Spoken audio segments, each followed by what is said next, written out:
Hi, my name is Kristen Beck. I'm a research staff member at the IBM Almaden Research Center, and today I'll be sharing with you our work on the rapid analysis of SARS-CoV-2 genomic content on the functional genomics platform. Since the pandemic has emerged, the scientific community has come together in a tremendous manner. This is really shown and demonstrated by the amount of sequencing data that has been generated for this pandemic. To date, there's already over 40,000 sequences of SARS-CoV-2 from around the world. This presents a very rapidly changing and dynamic situation. And at the same time, too, we know that the virus itself mutates typically twice per month that yields previously unseen variants. But together, all of this genomic data really provides the information for health interventions, for those antivirals, vaccines, better diagnostics. And in order to address our current public health crisis, we need applications that can scale to keep pace. Prior to working on SARS-CoV-2, we had built a platform called the Functional Genomics Platform to aid the study of the microbiome and microbial genomics. What this platform does is it brings together previously assembled genomes as well as de novo assembled genomes, annotates all of the genes, proteins, and functional domains, which seamlessly connects phenotype and genotype. Prior to SARS-CoV-2, we had over 370 million sequences of all of these different biological entities. They themselves are put into a structured relational database with key indices across the data that allows search results to be retrieved within milliseconds. In addition to that, the different biological entities and their connections can be traversed all across the central dogma of molecular biology. The data itself is surfaced through a web browser or through our developer toolkit. This is a quick snapshot of the pipeline that we use to develop that work. This is part of a publication on arXiv, and that'll be out in press in IEEE Translations on Comp Bio in the coming weeks. A lot of the work that we had to do for SARS-CoV-2 is to expand and augment our pipeline in order to work with the viral data. One of the first considerations is, of course, the quality of data coming into a pipeline. And this follows the old adage of garbage in and garbage out. So in preparation of applying our gene and protein and functional domain annotation pipeline, we vetted some of the different criteria that can be applied on the genomes themselves. And this is to optimize the correct gene and protein calls, as well as yielding sequences that are full length and representative of reference sequences.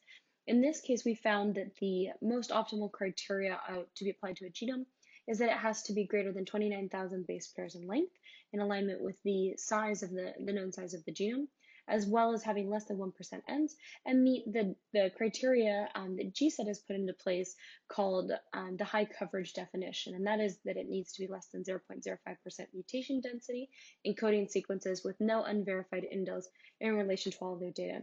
Criteria on other platforms actually were observed to be too stringent and inadvertently limited the data. With this high quality genome data in hand, we're then able to proceed into our gene, protein, and functional domain annotation steps. Here we're using a couple key publicly available tools, for example, PROCA and InterProScan, with a couple important modifications. For example, supporting better control in the processing mode for short genomes, and then also continually updating for the latest SARS-CoV-2 UniPro reference to keep pace as pandemic discoveries arise. We also had increased leniency in our reference building to allow reference sequences that begin with ORF or uncharacterized, for example. And for our domains, we've brought in 10 novel SARS-CoV-2 domain signatures by leveraging the latest InterProScan release. And so from this data itself, we were able to annotate all of the viral genome sequences housed in GenBank, as well as those in GSED, to include SARS-CoV-2, SARS, and MERS genomes. This data itself is regularly updated, and we're offering this for free, the gene, protein, and the domain data for researchers who are working on COVID-19 on request at ibm.biz/functional genomics. And to give a little snapshot about the data quality itself, so ViralZone has brought together a really nice visualization for the SARS-CoV-2 proteome All of those sequences are contained in the annotations that we're providing in this data, with one exception, because in biology there always seems to be one exception, in that OR14 is a sequence that was just labeled as SARS-CoV-2 just a couple weeks ago, and I actually realized that as I was prepping this talk itself. So that'll be something that we'll be rolling out and updating our platform for as well. To demonstrate the utility of the increased stringency on genome inclusion, we've contrasted here the protein lengths that are observed in the genomes we're annotating, shown in salmon and blue, in comparison to their expected protein sequence lengths. One of the things that you'll notice here is that the genomes that are high quality, indicated in salmon, have a distribution more similar to that in the expected category, specifically in that the base of this violin plot is more narrow, indicating that there are less of those short protein sequences, which are then truncated. In addition to that, we observe that there are still some outstanding questions, for example, in PP1AB, which is the green area at the top of the expected category. This in itself has some unique properties, such as transcriptional slippage, and this is something that we're actively working to have better methods for annotating in an unsupervised manner in our data. And at the same time, too, the functional genomics platform comprehensively and dynamically captures sequence variants as they emerge. On the left-hand side is a visualization of the total count of gene sequences, in this case, 423,000, versus the amount of unique gene sequences, the distinct count. And you can see in contrast to these that it is not that you're seeing already a variance emerging.